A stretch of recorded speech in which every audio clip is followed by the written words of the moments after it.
Peak Wealth Management proudly presents Finding True Wealth with certified financial planner Nick Hopwood and accredited investment fiduciary Jim Pilat. Nick and Jim believe by making simple, good financial decisions, you can retire with confidence. And now, let's turn it over to your hosts, Nick and Jim.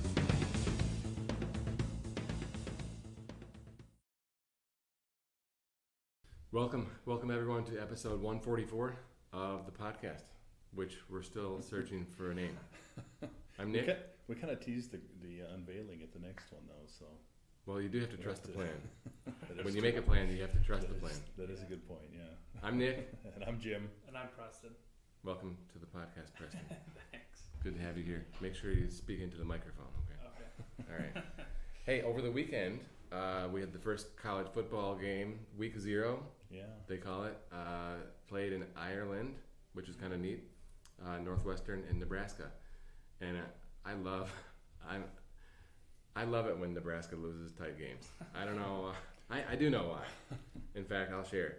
So it goes back to 1997 with Scott Frost as the quarterback of the Huskers, and they were undefeated, but they did cheat with the Missouri game, and the Michigan and Nebraska both ended up undefeated. And coming into the bowl game, Michigan was number 1 in both polls. Nebraska was number 2 in both polls. And after Nebraska won their bowl game, Scott Frost was really cheerleading and, demanding to be number 1. The coaches did make him number 1, which is crazy that you are number 1 coming in and then you win against a top 10 team and then get moved down. And the AP kept Michigan as number 1. So I love watching Nebraska lose, especially with Scott Frost as coach. And then secondly, Tennessee. I love watching Tennessee lose because the coach at the time, Phil, I can't remember. He's the AD now at Tennessee. But when he was the coach, when Charles Woodson won the Heisman over Peyton Manning, he voted Michigan number 3 in the coaches poll, which was enough to lower Michigan to number 2. And so you think, well, why would he put Michigan number 3 if there's only 2 undefeated teams? See what I mean? Yeah. So shady. It was shady. Yeah, it was shady. So anyway, I like watching Nebraska lose. They're good at it. Tight games. They are. Tight games. They've had a pretty good run of losing close games. Yeah. So hey, what are we gonna talk about today? The whole lump sum pension situation that's happening right now. So we have several clients at Ford Motor who are a couple of years away from retirement, and they're looking at this lump sum situation. And let's just make up some numbers here. If you had a pension lump sum that today shows $1 million, and you're worried that in the I guess, let's see, today's about September 1st. So like in a month or two, they're going to publish the new figures, right? And what could happen? The talk is it's going to go down. The employees are fearing a 10 to 20% drop because interest rates have come up so far. That means they can push the value of the lump sum pension down. So same thing as bonds. Interest rates up, bond prices down. Interest rates up, lump sum down. Does not affect the monthly pension. Right. But if you're really interested in the lump sum, this is something to really watch. Well, what is the emotional part? I've heard it's not just money. Yeah, right? A lot of people say, well, if I lose 10% of my $1 million lump sum pension, it's like I'm working for free this year. Yeah. Right? Yeah. If you lose 10 to 20%, it's I'm working for free. Why am I going to work? Maybe I should retire so I don't lose all that money. What if we have a $2 million lump sum and it's a 20% drop? Right. It's a couple 400,000. Yeah. Could be a couple of years worth of work. Yeah. So that's really powerful emotionally saying I have to work a whole year or more for free. Preston, do you work for free? No, I do not. I don't think anyone wants to work for free. Right. And not to change the subject, but people that are not in business for themselves, right? And they're like an engineer somewhere, right? They don't deal with this kind of like setting prices and stuff like this. People will say, well, you charge X for your fees, you know, and I'm like, well, I don't work for free, right? Like, do you expect me to work for free? And it doesn't really come up much, but it made me think of that. Yeah. All right, so there's this powerful emotion, but there's really much more to it, right? And every case is different, and so this is not general advice for anyone, but there is more to it, okay? And one of the biggest decisions in your life is retirement, when to retire, and how do we decide? There's 4 things, right? Preston, you know the 4? Yeah. So first, you need to make sure that you've got enough money saved and that the financial plan is going to look good for the long term. And then you trust the plan. Yeah, and then you trust the plan, and then you think within yourself, have I accomplished everything that I wanted to accomplish while I was at work? You know, if there's still one project you want to see through, maybe you set retirement once that project's completed. And then you need to think of, what are you going to do once you retire? You know, you can't retire to the couch because the quality of life just isn't there if you choose to do that. And then finally, is your spouse on board? You need to make sure you guys are on the same page, so that there isn't, you know, bickering or fights or anything, because you are home all the time now. So, Preston, I don't know if our large audience is aware of your news, right? I mean, they crave this personal detail. So, do you have anything that you'd like to share? Yeah, I got engaged 2 months ago, so wedding is set for August 2023, so just about 11 months out. And all of the listeners are invited to the wedding, right? Right, yeah. Might have to clear that with her first. But. Yeah. Well, congratulations. Thanks. Okay, so besides, you know, these 4 things, right? Money, what have I accomplished? What am I going to do? Is my spouse on board? And this emotional part, like, what other things have we run across in a couple of our case studies?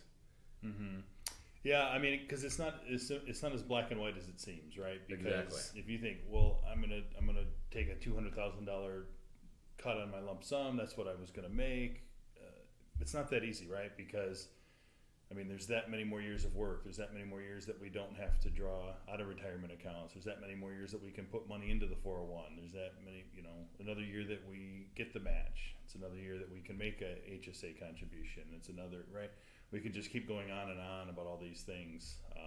That it's a bigger decision than just looking on paper. How much could I potentially lose on this pension? I agree 100%. Bonuses, stock options, like you said, the 401k match, the earnings that the portfolio will have over that time. But what about really unique? Everyone, all those things apply to everyone, right? But thinking about an example that we worked on together, where there's big, like in these final years of earnings, right, where we're making the most in our career, like we tell people, hey, make sure that, right, you get the mortgage paid off before retirement. Make sure that, you know, if there's that home improvement thing that you were going to work on, that's taken care of, right? Like getting things all cleaned up, so to speak, right? Kids, right? Yeah. So what do we learn through this experience with a few of our clients? Yeah, what I was just going to say is I think everybody is so different that every situation, you know, it has to be looked at in, you know, specific to that situation, right? Because if you still have kids in college, or you still have kids in, you know, going into college, or you still have some of these big expenses, the mortgage isn't paid off yet. The work that we put into determining if taking the lump sum now or later is the right choice is going to look very different than somebody who has those things paid off, who no longer has kids in the house, and was probably, you know, working just because kept them busy, but, you know, maybe only had a year or 2 left, right? Those are going to look dramatically different when you put the work in. Yeah, I agree completely. Also, these guys, right, they might be looking at the money question that, like Preston was outlining, and think, I am good, but I really was planning on working 2 or 3 more years. So maybe I can go do some consulting work. Maybe I hang up my hat with the mothership and go work for a supplier or do something on the side to make less, right? But still have the plan work, right? right? I think that is something that can be considered. So people are kind of looking at this, looking at that, saying, well, I can take the full lump, right? No reduction, and maybe take a buyout, a voluntary buyout. But I haven't seen. There's been rumors. I haven't seen that yet. We have seen the involuntary, where you're just gone, right? And there's no planning you can do around that, except for making sure that you've made all these good decisions up until this point. But that consulting part, I think, can be powerful as well. I think that's a really good point, and it's also what differentiates it working for one person and not another, but is your skill set, right? And if you have the ability to do that and to go out and take this retirement package, go out and work the next few years, accomplish what you want to accomplish, still make some money, you can come out ahead. We have that conversation with teacher clients as well who have these pensions and can retire at an early age. Let's turn on the pension, let's take the money, find something else to do, and we're getting ahead of where we were before. So it allows you to really make progress towards that retirement plan. Yeah, maybe if you have a terrible boss, like we've seen that movie Horrible Bosses, I know how that is. I lived through that for a while. Okay, so if you have a horrible boss, maybe between those two things, you just can't take it anymore, between the pension and the horrible boss. But if you like what you do and you have a good boss, and you're waking up every day and you're ready to roll, in other words, ready to go to work, the lump sum reduction is not the end of the world. Okay, that's the end result that we want to drive home here. That's like what we've been working up to this point. It's still a great benefit package, whether the lump sum is here or here. Okay, and by the way, the monthly option is unchanged, right? That's not affected, which is still a fine way to go.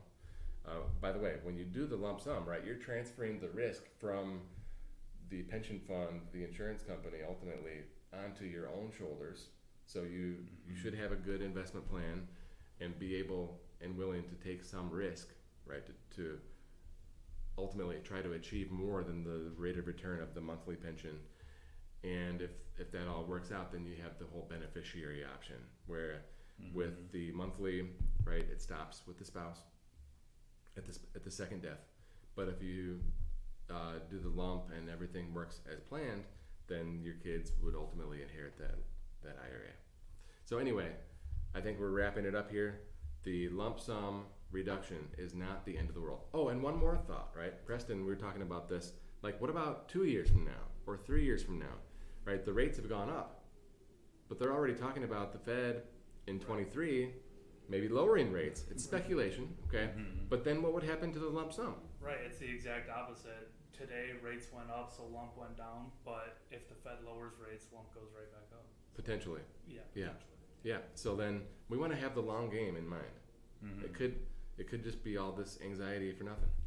Right. So anyway, I think that's it. Any closing points? I feel like you covered them. Okay. Yeah. And I think when this is published, the CHIPS game will be over with. So let's get a stamp prediction real quick. I think it's going to be a tough game, but I think we can make some magic. Last time we played them, we won on a Hail Mary as time expired. So who are they playing?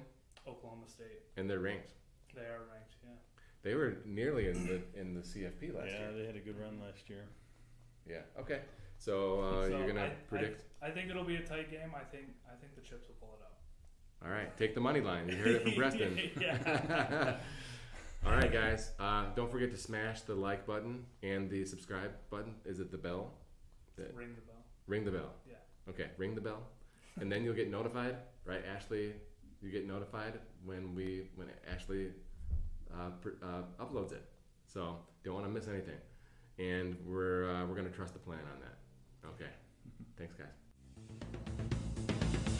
You've been listening to Certified Financial Planner Nick Hopwood and accredited investment fiduciary Jim Pilat on the Finding True Wealth podcast, sponsored by Peak Wealth Management.